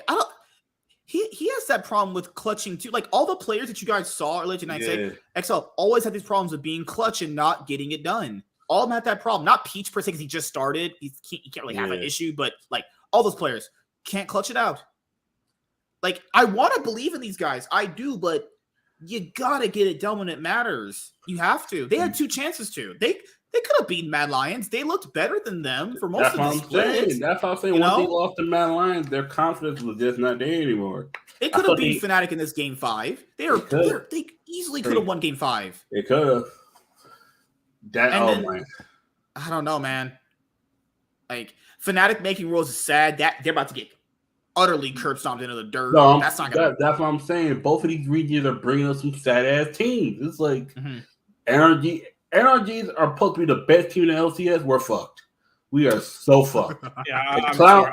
Again, happy for them, but if you think they actually played great instead of just Cloud9 inting, you guys are on drugs. A menace through game 3. Literally through it. You had Fiery Spirit rushed over the fucking wall. Exactly. Yeah, like again, Cloud9 was getting back. dicked in lane by Menace, all right? But again, he couldn't do anything outside of lane, and Cloud9 couldn't play like a fucking team. Dude, Fudge was getting destroyed by Dokla after game 1. It was embarrassing. And that's because they kept getting Dokla to get best fucking champs in the game, and then fucking Fudge kept picking Renekton for some reason.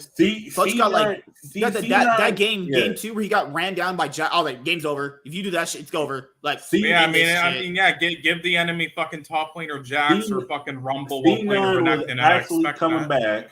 C9 was actually coming back, and then a minute decided to throw the whole series away. Literally, also before we go into more teams, my big issue with a lot of these, like just the West in general, is why did we just stop picking the best champions because they got a little bit of nerfs? Remember, Cloud9 stopped picking Aphelios. They stopped picking Jinx because of small Gale Force nerfs. These champions are still broken as hell. Fnatic literally basically won by picking fucking Kalista and Aphelios and Jinx. First of all, you don't even build Gale Force on Jinx anymore. Well, you don't, because it got nerfed so badly to the point where there's better items you can buy. No, not even that. No, motherfuckers wasn't even playing Gale Force before it got nerfed. People were champions. Or go to C9 series for a second. Players they're just too afraid to go outside of the box, and also Miffy can't fucking draft as a coach. Because remember this. Remember, after Cloud, because I did this Cloud9 video about why they lost the LCS, but I guess a little bit of a spoiler here before that video comes out this week. Has anyone noticed this? Cloud9 in spring stomped everybody, and these weren't games where they let people throw into them. No, they were actually just taking a fucking fist and charging that shit into you. Yeah, they went to MSI. What I don't Ottawa say they were 15, 19-year-olds. Yeah, and you could see. God damn it! You could see in this series too. They should have been fisting NRG, but they couldn't play. Do you guys not notice this? After they got destroyed at MSI, it felt like their confidence got shot so hard they never wanted to go outside their comfort zone. Oh no, like in spring, Fudge was picking Kennen, Fudge was picking Camille, Fudge would get all these random top lane picks. I'm gonna tell you this. Didn't have that in summer. I feel like all of them had the same problems. Like they only didn't want to play outside of comfort. I don't know how I'm gonna tell you this. Decide to have that happen to them, but that's crazy, man. I'm gonna tell you this: every Western team besides G2, their confidence has been broken. G2, I think the only players picked Kog'Maw. You can't. I know people like praise Kog'Maw is a bad champion to play in a lot of most situations. The only person I would say should play Kog'Maw is Hansama. Yeah, that's the thing is G2 realized that if we don't fundamentally change the way how we play, we're not going to improve as a team. Teams like Cloud9 never did that. Because Cloud9 is in the region where it's like, who's the fuck? And remember, Cloud9 are in the worst region to the point where you can have that leeway. You can play a different style for a little bit. Who's the second best team? Go to Guardian? No. NRG, who definitely Evil Geniuses with revenge. See, the thing is, Energy could be all the good teams, but they lose to the shit teams. That's why no one takes them seriously. You can't 2-0 Cloud9 and then get 2-0 by Immortals. No one takes you seriously. Yeah, it's just embarrassing. I really don't understand this shit. I don't know draft title here. NRG should have been 16-2. Energy should have been 16-2. A Menace can only play like Azir, Tristana. I would not put him on Azir. It depends on how long. I would. That's how you run that shit. The only way I put a menace on Azir is depending on who the other champions are, because Tristana, yes, he needs to stay away from Jace. That is a. Also, that's the thing. I know Blabber was undefeated on Maokai going to this game, but you can't pick Maokai here. It's a terrible comp to pick Maokai. You pick Maokai to a fucking Talia to Sejuani. Yeah, and again, like, why would you pick fucking Aatrox into the chat? Oh, they fucking picked Maokai into Sejuani, Talia, and fucking Rel. FFs. Yes, just throw that they picked Maokai over Kai'Sa. If you had first pick and Kai'Sa was open, you picked Maokai in this meta, then you're gonna get fucking beaten by all the staff. You're gonna get your fucking ass raped by CV Why did they have Berserker, their fucking best player, auto default to just being a Zeri Kai'Sa player? No, you can pick Aphelios. You can pick fucking Jinx. Just pick Kai'Sa. Why the fuck didn't you pick And this thing, you need a game 4. You put all your eggs in your basket on a menace. He was crazy. He actually got ahead in a game 4 when you need to get to game 5. They gave fucking Berserker Draven. You need Jinx. Yeah, and they didn't. Policy. Yes, and they didn't play for his fucking lane, even though he picked fucking Draven. It's like, what the hell? Yeah, Blabber went and chose to put all his eggs in one basket to Menace, and that's people are factoring how crazy of a scenario this is.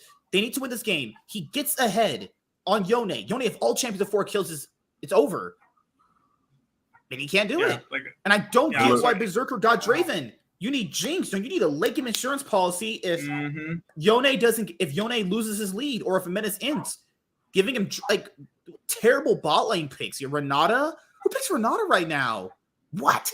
No clue, but this I'd is rather have insane. Thresh something.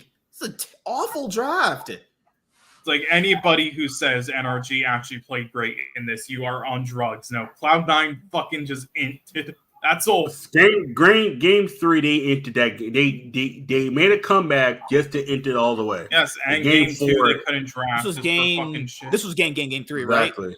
Yeah, this is when Menace is playing. That's why I say, there's a part in this game where right here. Yeah, this is where it's over. Yeah, they were clawing it back. I remember this. Zen. I remember on the Twitch. Zen isn't because on the Twitch I said congrats to NRG for winning the LCS split. We're doomed. We are doomed. So right here, claw back. Look at what Menace just did. Okay, hold on. Look what's right here. Wow. They're clawing it back. They killed off the jungler. Cool. Game's even state. Okay, Sven doesn't count as before. He's 4v5. Doesn't matter what he does. Honestly, he's been 4v. That guy. He's been 4v. He's been 4v5 since game fucking last summer. Yeah, I don't want to spend. My mind's telling me no. Oh hell no, motherfucker missed all his abilities. Yeah, this is incredible. See, right there, that's a gangbang. That's a gangbang. It's like all you have to do is just not int, and you win the game, and he ints. Fucking great. That was no reason. Incredible. No reason at all to jump over that wall. Absolutely no reason. Unless they have vision. They have no vision there. They can't see them. He can't see them. He literally doesn't know where they're at. He missed everything. Yeah, legit. I think this might be a worse fucking LCS winner than TSM in 2020 summer. I hate you. Wait, hold on. Reginald's a great owner. He treats his employees like fantastic from what I heard. Yeah, but no, Reginald, the same motherfucker that invested, the same motherfucker that did $200 million in fake money. Okay, yeah. I don't want to ever take money advice from him. He can't tell me nothing. Oh, I can make $1 to $2. Dude, this is also where the game was over. I think before this, I'm pretty sure Baron, right? They did a Baron where Blabber missed his smite, and that's people blame Blabber, and it's fine to blame him too. But the problem here is like you can't do anything at this point. The Menace is too damn heavy.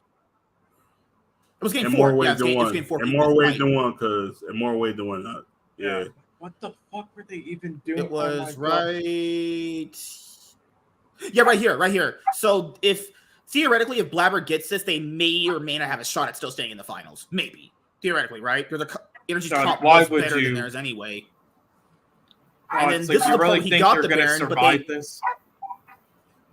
Well, at this point, it's either if you don't do that, you're going to lose anyway, so you might as well 50-50 it. Yeah. I don't like. It's not the worst idea, but right here, yeah, this is where they lost to Baron. Yeah, they fucking lost it to a rail. Fucking kill me now. Yeah. Like, what are we doing? Anybody who says NRG played well, you've lost all credibility. You did not watch the fucking game, or this was the play. League so Legends. I don't know how Contracts got in there and stole that. They have a the game they don't pick Alistar. Imagine if they had chose Alistar there. He comes in there, he just headbutts him out, and they get Baron. How different the series goes for them? Maybe. I just don't get it.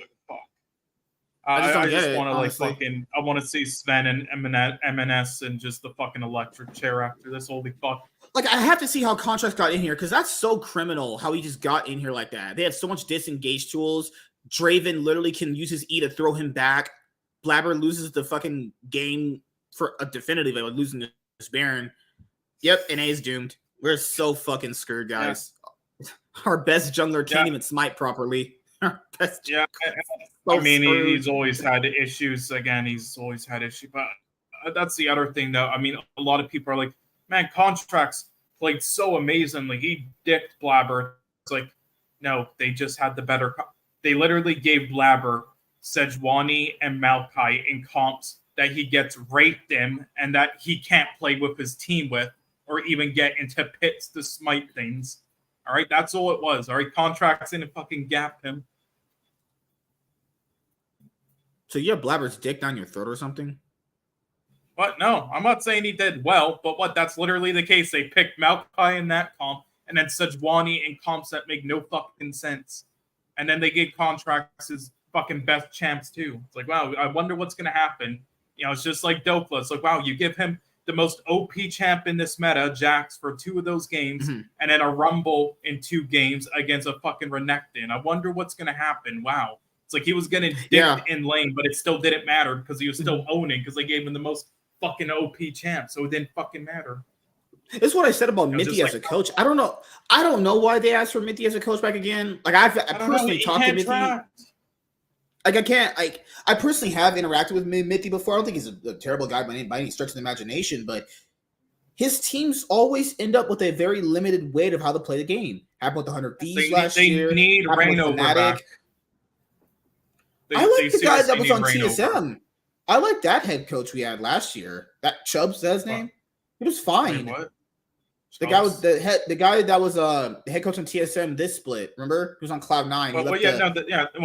He was the assistants coach last year. Yeah, I like that guy. I thought he was good. It was Revan. Yeah, it was Revan, and then he was the academy coach in spring, and he went to TSM. But yeah, no, he's pretty good. Yeah, no, he is too. But yeah, you know, he wanted to be a head coach, so yeah, they went there. But fine. Yeah.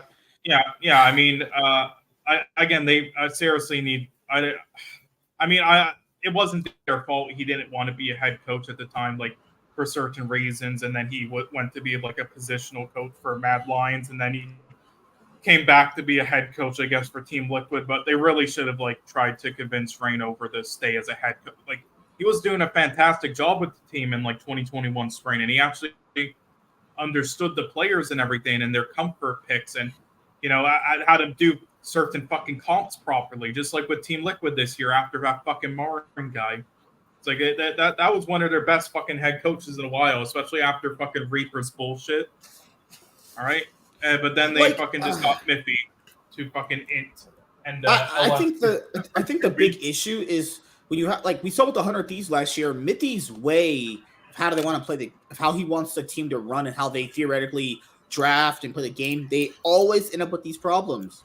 Happens so often. They did it on Fnatic as well. They had issues with the drafts and everything. Yeah, it's just like he's on a head coach. He's a Origin. Better remember when he was a support for Origin? Same way. He's an assistant coach, not a fucking head coach. Stop giving this guy the fucking roles. No, we need Max Waldo back. That's what we need. Definitely not. That guy is trash too.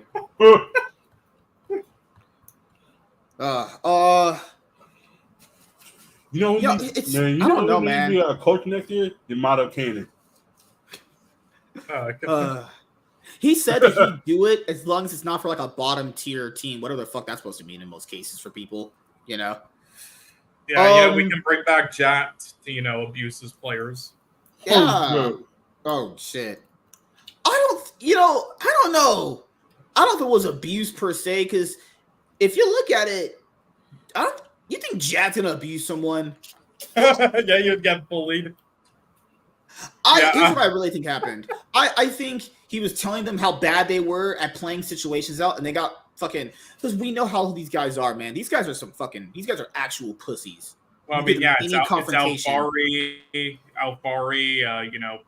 Alfari's not playing right now. Alfari was on Vitality for last year, right? And he not playing now. You know, like really, was it Jat? Like ever since Jat left, or before that too, but ever since Jat left, Team Lookout has gotten massively worse. You know? Yeah, well, I mean, that's again, split they actually overachieved. Remember? Yeah, like that split with Jat, they overachieved. They really shouldn't have gotten as far as they did, because that team looked better on paper, but in the server looked really weird because they would always play so conservatively, but they would know how to play out the team fights really well. Ever since Jat left, they've not looked that. They've just been bad. Yeah, you know. I mean, was it really him or was? Yeah. You know what? Who they need actually? More Saudi Arabia funding. No, we need CV Max. I hate you for the most part. Why? He'll put those players into shape, right? You know, I heard Kanavi had really good experiences with him. You just gave me AIDS. So, what's the last thing I'll say? Yeah, that's gonna pretty much wrap it up here because I gotta get some rest before we do our 8 o'clock show. Yeah, the LCS fucking sucks. Oh, LCK, really quickly. Let's wrap this up shortly. So, Hama Life have sucked the entire year, except Viper. Hama Life were horseshit with fucking Clid. They were horseshit with Grizzly. The only reason why they were even in the spot to go to World is because the LCK was so fucking bad this year. A team is that bad could get that far. Guys, pure factor in. DRX only made playoffs because the other teams worse than them lost more individual games. DRX is also terrible. Did anyone not think it was going to be DK, KT, Team 1, and Gen G? Hama Life are awful. Yeah, they didn't look good at all. Clear. No best of 3. They were only just a gatekeeper team that could beat teams worse than them. They had the worst winning record against top 2 teams in LCK history. Well. They were like, I think 0-something. They were like 5-something against top 2 teams. Actually abysmal. That team was terrible. Everyone told Viper not to go back. Come on. Everyone told Viper not to go back there. Viper does.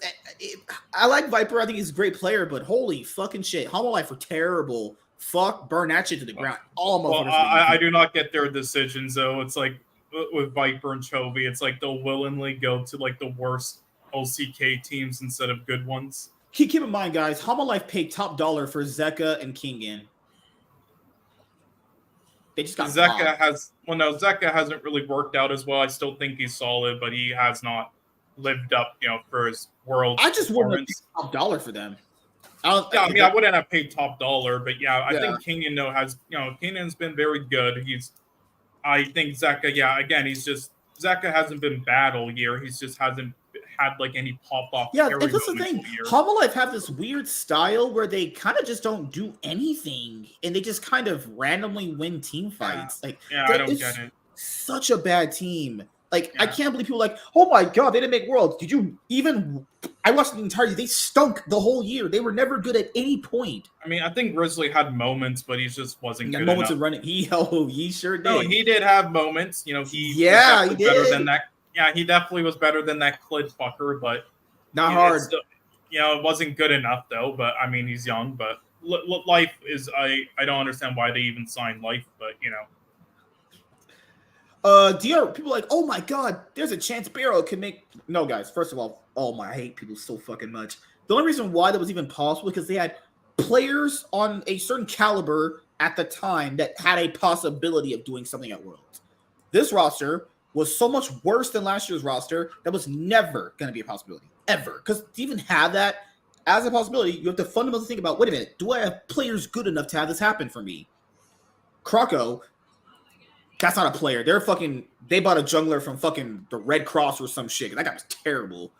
Fucking that top lane of that, Rascal was ass.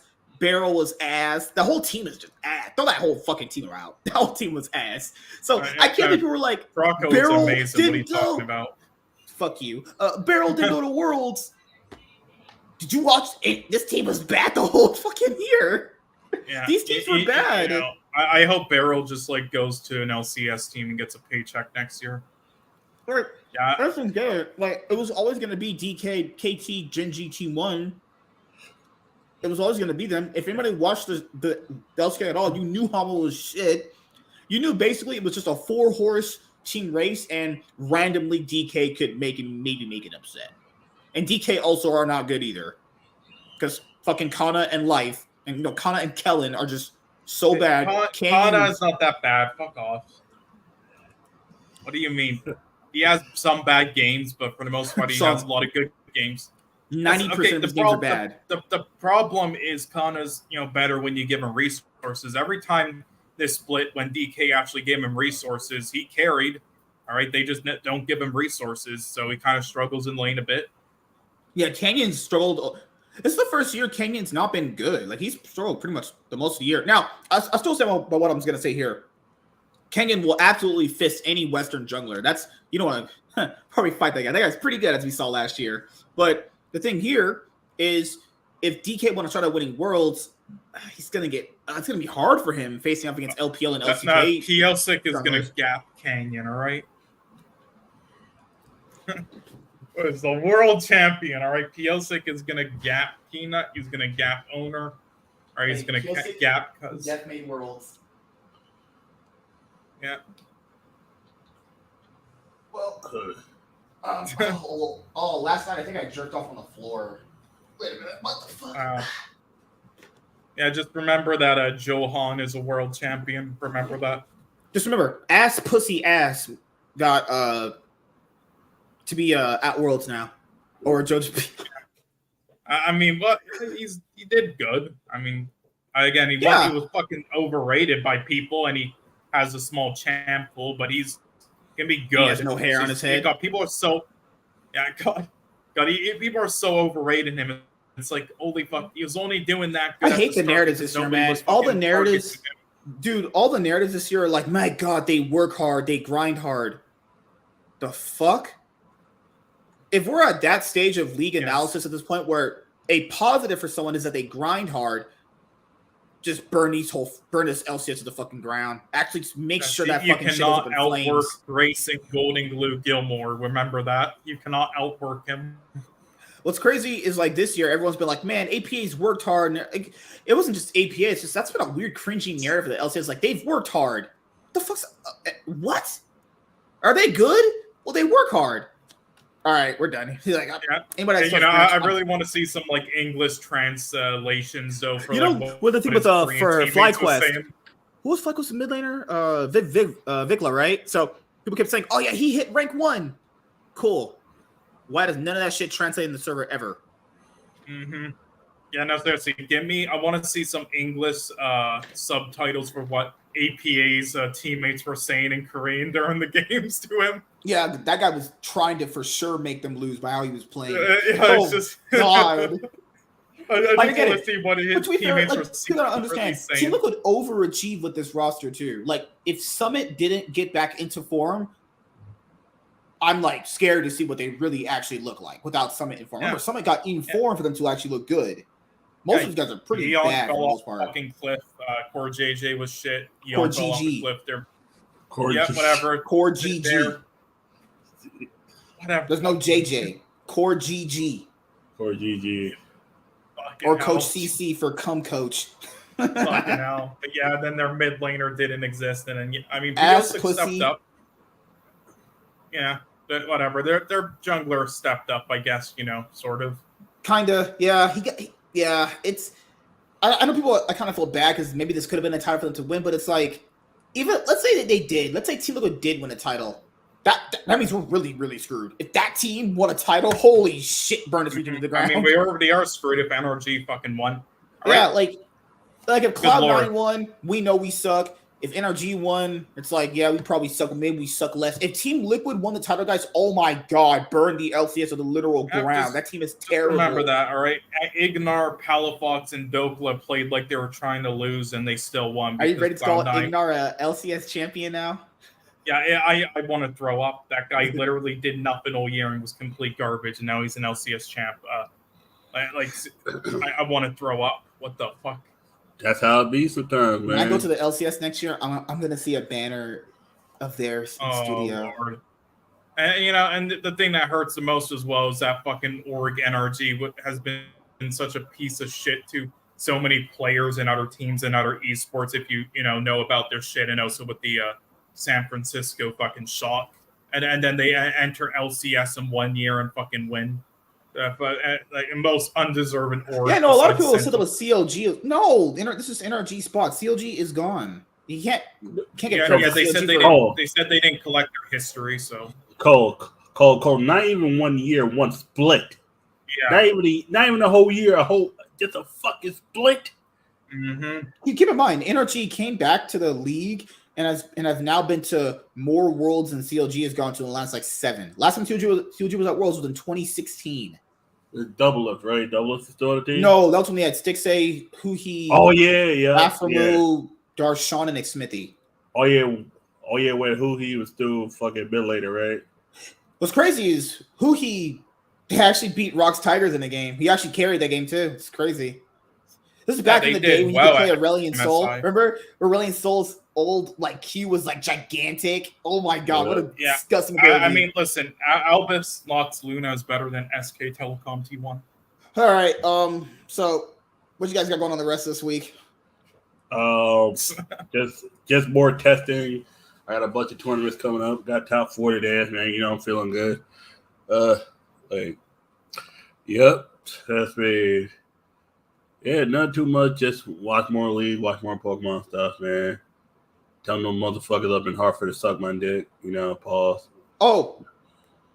Yeah, Thorn tweeted, looking forward to seeing Adam and Nuke get put in the dumpster at Worlds. Yeah. They might not even make Worlds. They might get defeated by Golden Guardians. If they...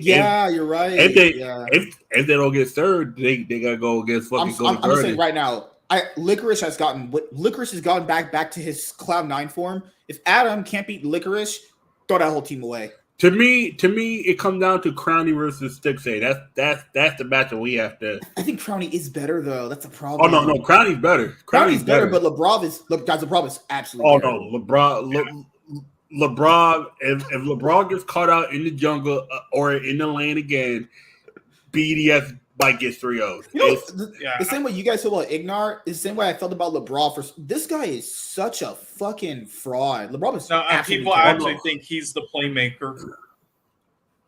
Oh, trust me. Oh no. Oh, trust me. I've seen enough LeBron games where I was like, why is this motherfucker going through wards in the jungle by himself? I was like, and then he just gets caught out and just instantly dies. It's like, Crowdy can't come and fucking save you. You are half health by the time he gonna run over and get himself killed too. And give up 4 to go. Fuck out of here. The only reason why BDS even made it is because they had a chance of facing SK. That's the crazy part about it. Yep. Put them against Fnatic today, and let's see if they make it past Fnatic. Oh hell no! You put either of those teams against Fnatic and they're getting smoked. SK looked good. I don't know. That 3-0 was just. They came off stage, played, went off stage. It was like, yep, this was a good season, guys. We at least got top 3. It's Spring Split. No, it was which one? XL?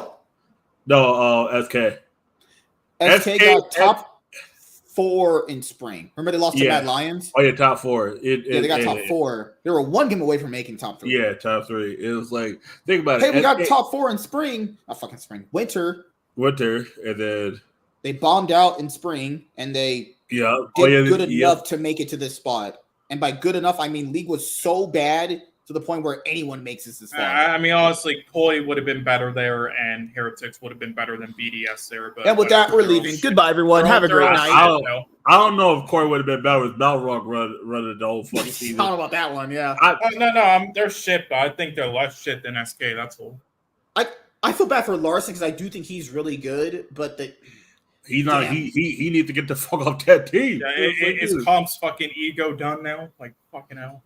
Larson needs to be like, no, it's Vlakian. How the fuck he sounds? They always sound the fucking same or some shit. I was talking about Hitler and Zolvik or some shit. But listen, I don't think Advian's bad or anything. I think he's fine. But why the fuck would you get him over Trimby? Why would you switch up Trimby with him? Dude, they've been making L's the entire year. I was just expecting. It's like, here's a very good playmaking fucking support. Let's get a support that just sits there. I'm not gonna lie, man. You know what Koi's first L was? Turn their name from Rogue to Koi. Yeah, that's the first one. That Rogue looks, dude. That would have been my team. Like instead of G2, if they didn't switch over, because I like how they played last year. If they didn't switch over to Koi and they still kept the Rogue, I would have stayed with that team. I was like, because it was between them. I don't know why they would rebrand like that. Like fucking hell, the Rogue fucking brand was way better than LS Koi. tweeted, Fnatic qualify for Worlds and all is right in the world. They technically didn't, dumbass. They could get fourth and then lose to Golden Guardians. But I mean, they will be around Worlds. They will be in Worlds, yeah. But wait, hold on. So with Golden Guardians and Fnatic, whoever gets fourth at LAC, will they get a Worlds icon? You know, they have the emotes and shit. Will they get that? We don't know because we don't know how because technically it's a Worlds playing. That means it's a Worlds qualification match. Yeah, it's not World. Think of it like another like the finals. It's like the Western Finals. That's what it feels like. The Western Conference Finals. So funny though how they're actually making both teams in that qualifier fly all the way out there though to do it, and then one of them has to fly back right after. Holy fuck! What's that NA meme in Twitch chat where it's a NA near airport speed running? Yeah. That's the fucking record. That's the record speed run. Whoever loses that.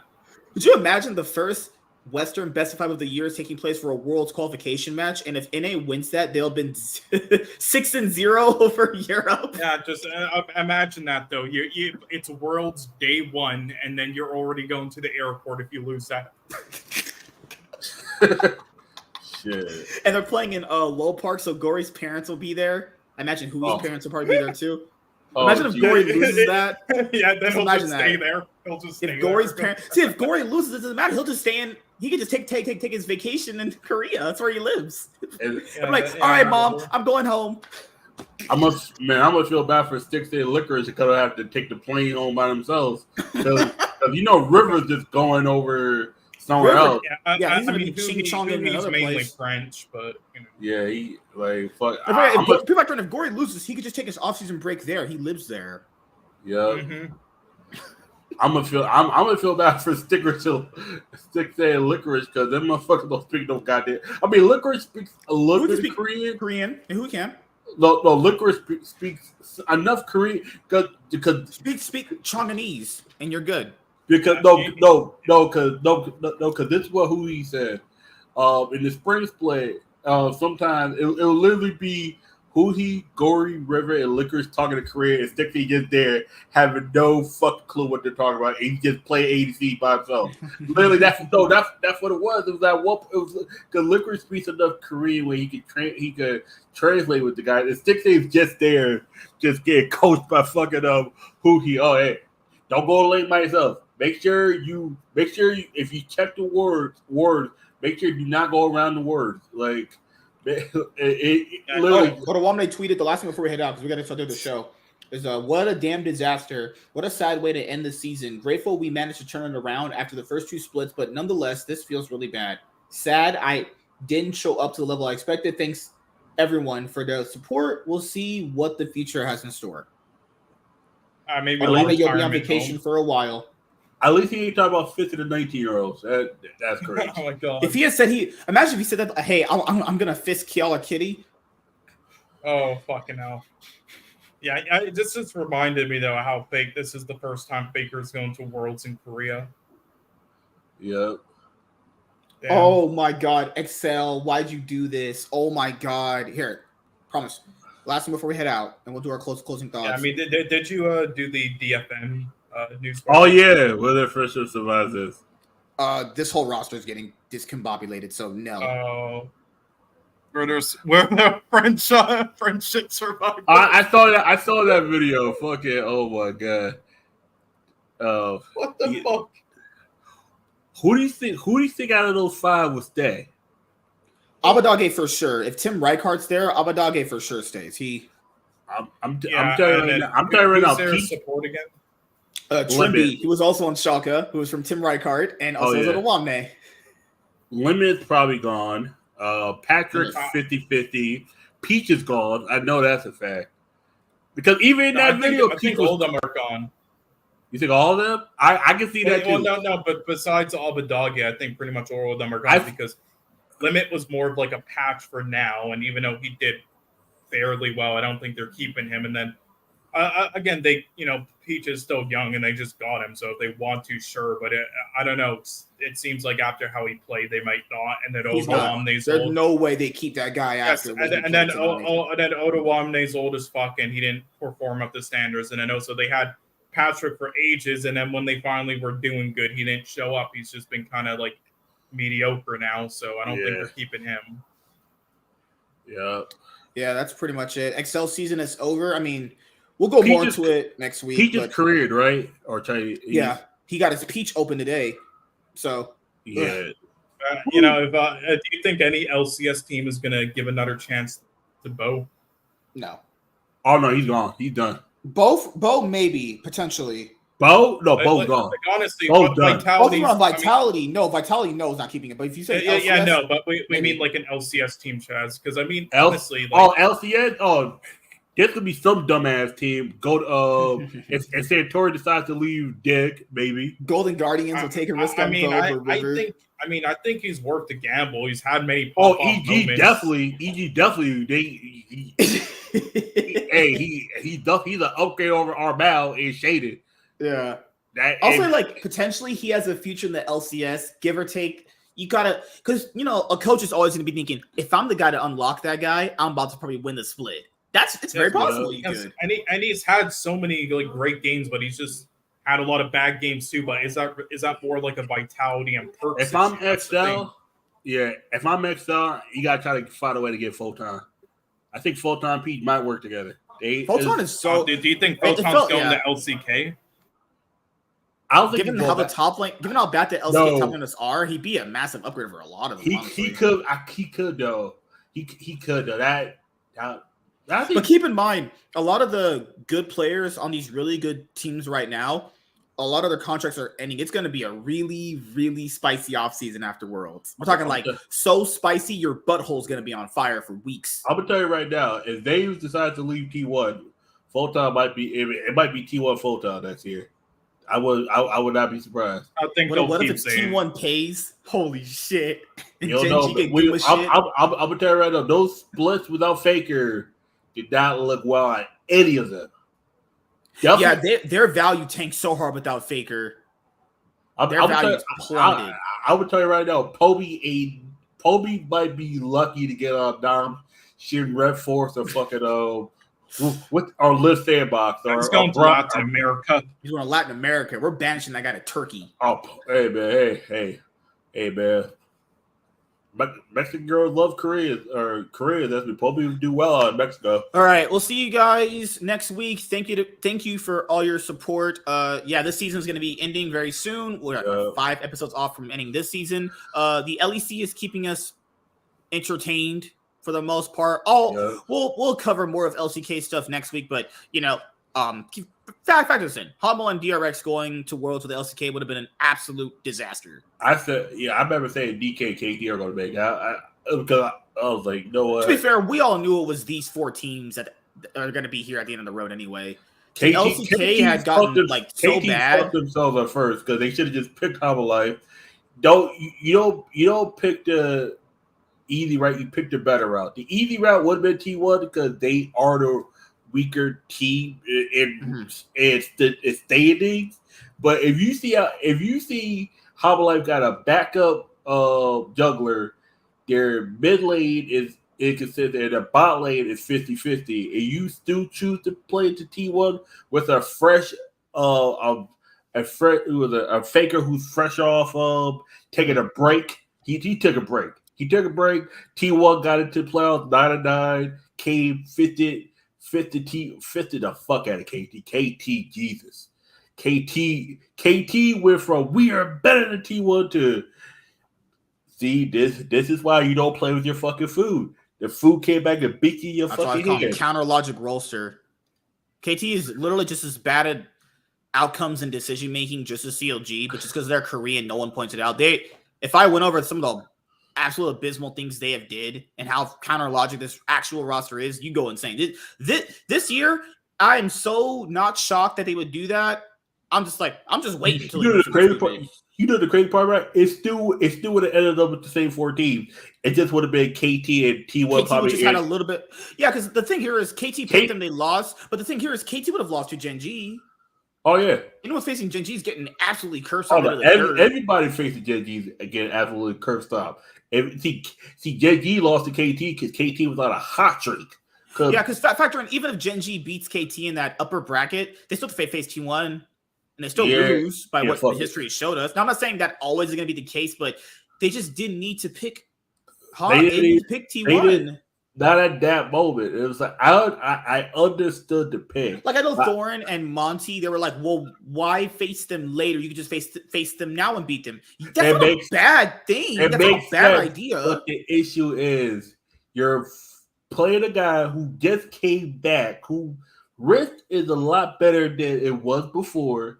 Plus, now also T1 figured out a way to get around that to the point where, like, give him 3 champions that he's really good at, and we'll just win through that. You know, Faker's not playing everything in the meta either. Plus, KT must have realized, KT, you only beat T1 when Poby was there. You lost to T1 earlier in the split when Faker was still there. That's when you.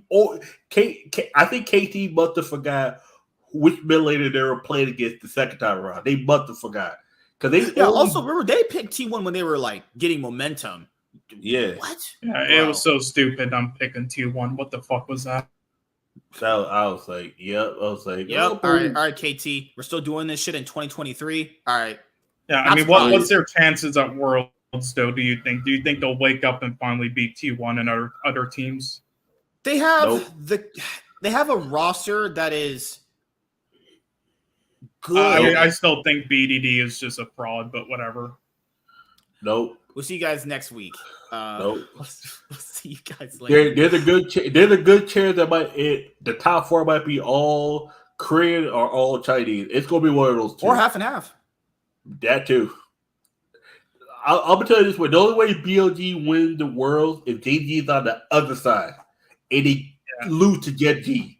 Gen G has to take out JG. The only way any Western team makes top 8 is if another fucking glitch happens, like that TES moment last year. I'm gonna tell you this. The only way a Western team makes top 8 if 2 of the teams catch COVID. Those Eastern teams gotta catch COVID. There ain't no way. Or if a glitch fucks a team over like top esports last year with Rose. Oh my.